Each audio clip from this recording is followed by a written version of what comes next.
Paul, first of all, after the best part of 20 years as a professional footballer, how does it feel to suddenly not be one?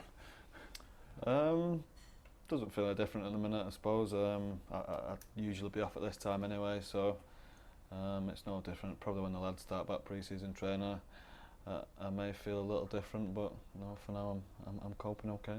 What's the reaction been since your announcement? People you've bumped into, have they tried to persuade you to change your mind?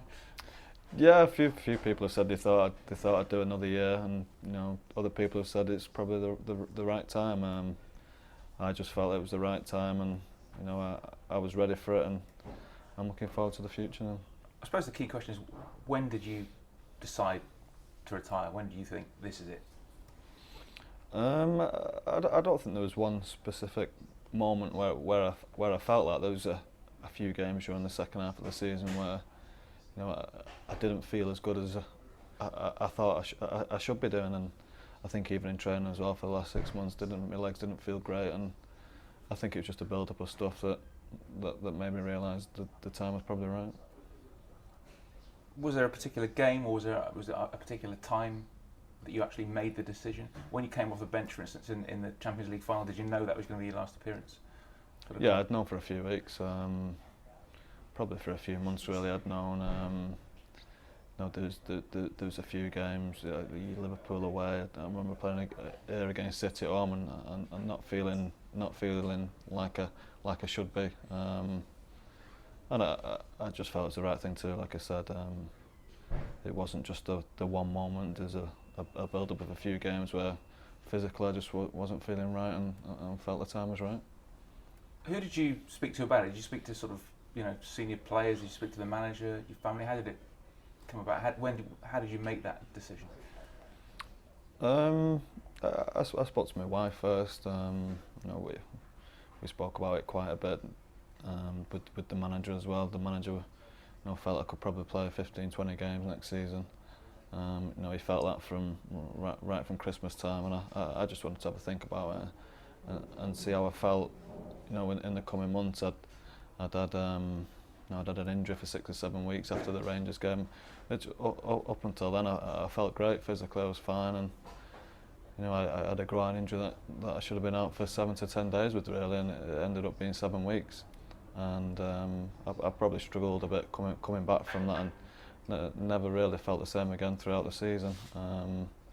But yeah, I spoke to the manager about it, and he just left it totally up to me. And when I told him, I think I told him after we'd played Everton here, and he was fine, and said he wanted me to start doing some coaching.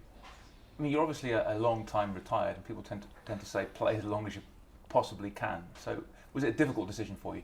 Because once you retired, that's it.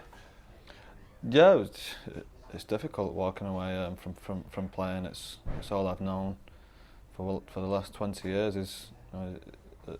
I've been playing football, training every day, and I will miss it, but deep down I know it was the right time to stop.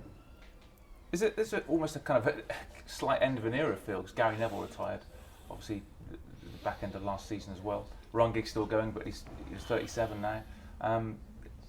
Is there a feeling that sort of group of players that have come through, it's now ending? Yeah, it's definitely ending. Like you said, there is still Ryan there.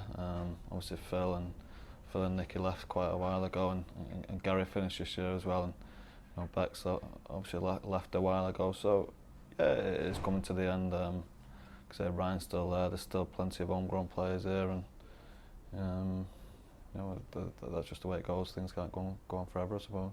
Is it the ideal way to go, winning that 19th title, which is so special to so many United fans? Yeah, it was a nice way to go. I was thinking that the last 3 months it would be nice to go and to win a league, and hopefully a Champions League as well. We managed to get one of them. The Champions League didn't work out as we would have liked, but you can't have everything. Can you believe that, or would you? If somebody would have told you when you played against Port Vale in that Carling Cup tie in the mid-90s, you'd end up playing more than 650 games, winning 10 Premier Leagues, 150 goals. Do you look back with pride, and can you believe the way your career turned out in the end? No, I can't really.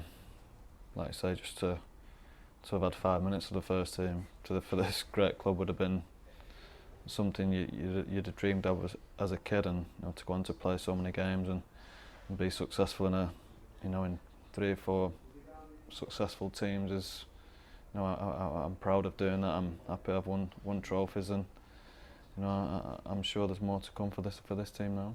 I was reading tributes to you that people have written and said, and other players like Xavi has said you're the best midfielder of the generation. Zidane has said stuff like that. I mean, what does that mean to you? That's amazing. These are top players saying that about you. What does that mean to you? It's good, yeah. It's embarrassing really as well. You're almost reading comments just thinking, are they really talking about you? But these are the best players in the world who have said some nice things about me, which is really nice.